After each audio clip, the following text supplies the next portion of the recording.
शालू रसोई से पसीना पोंछते हुए निकली ही थी कि उसे बगल वाले कमरे से फुसफुसाने की आवाज़ आई। शालू ने कमरे में झांका तो देखा कि सविता जी अपनी बेटी से धीमी आवाज़ में फ़ोन पर बात कर रही थी। बेटा सुमन, हमारा क्या है, आज नहीं तो कल चले जाएंगे, मगर तेरी भाभी को इतनी समझ तो होनी चाहिए कि अपनी सास को अच्छा अच्छा खाना खिलाए। जब देखो रोटी सब्जी दाल चावल यही बनाते रहती है। क्या रोज रोज यह खाना भाता है? तेरी भाभी सुबह 7 बजे उठती है। घर की लक्ष्मी को तो सुबह सूरज निकलने से पहले ही उठ जाना चाहिए, मगर उसे कौन समझाए। कपड़े धोने के लिए भी मशीन लगाती है, पोछा बर्तन सभी को बाई लगा रखी है। ठाट बाट तो देखो महारानी के। हम तो हमेशा हमारे कपड़े अपने हाथ से ही धोते थे, और काम वाली बाइयों के काम भला किसे पसंद आते हैं।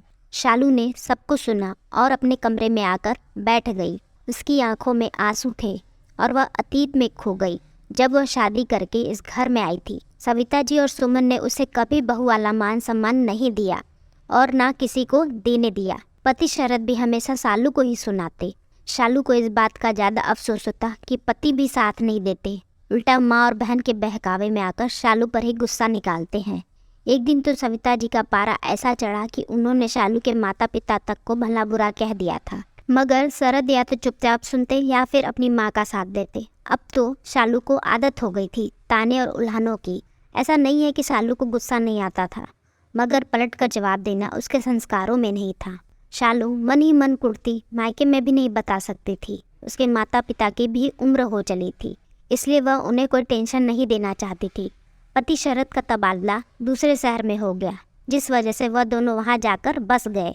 दूसरे शहर आकर भी 6 ही महीने हुए थे कि सासू माँ सविता जी को हार्ट अटैक आया और सविता जी का ऑपरेशन करवाकर सास और ससुर जी को शरद यहीं ले आए। बेटी सुमन की शादी हो गई थी, तो अब सविता जी फ़ोन पर बेटी को सारी राम कहानी सुनाती थी। मम्मा मम्मा कहते हुए 4 साल की सोनू जब कमरे में आई तो शालू की तुंद्रा टूटी। उसने सोनू को गोद में भर लिया और उसके साथ खेलने लगी। सविता जी बोली, शालू खाना बन गया हो तो लगा दो।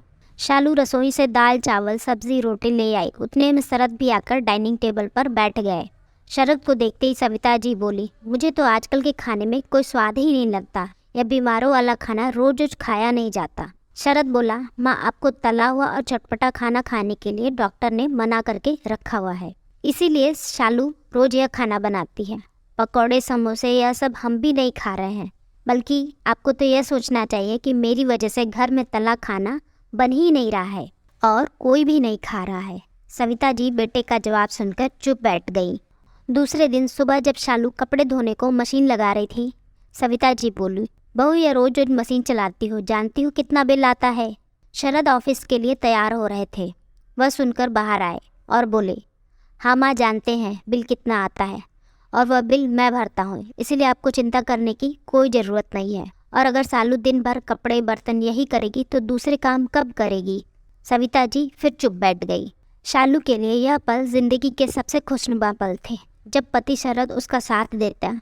आज शरद पहली बार शालू के लिए गजरा लेकर आए थे और अपने हाथों से उसे शालू के बालों में लगाते हुए बोले, शालू हो सके तो मुझे माफ़ कर देना। शालू बोली, क्यों? शरद बोला, एक रोज़ जब मैं अपने कमरे में ऑफिस का काम कर रहा था, मुझे बगल वाले कमरे से माँ की आवाज़ें सुनाई दी। वह सुमन को तुम्हारे खिलाफ बातें बता रही थी और मैं जब कमरे से बाहर आया तो मैंने तुम्हें यह सब सुनते देखा। तुम अपने कमरे में आकर रो रही थी। तब मुझे पहली बार यह समझ में आया कि अब तक मैंने जाने अनजाने में कितनी बार तुम्हारा दिल दुखाया होगा। शालू बोली, आप सब समझ गए और आपने मेरा साथ दिया। यह मेरी ज़िंदगी के सबसे खुशनुमा पल है, मैं इन्हें कभी नहीं भूलूंगी। तो दोस्तों, उम्मीद करती हूँ आपको कहानी पसंद आई होगी और अपनी राय कमेंट में लिखकर बताएं। चैनल पे नए हो तो चैनल को सब्सक्राइब कीजिए। फिर मिलते हैं अगली कहानी के साथ।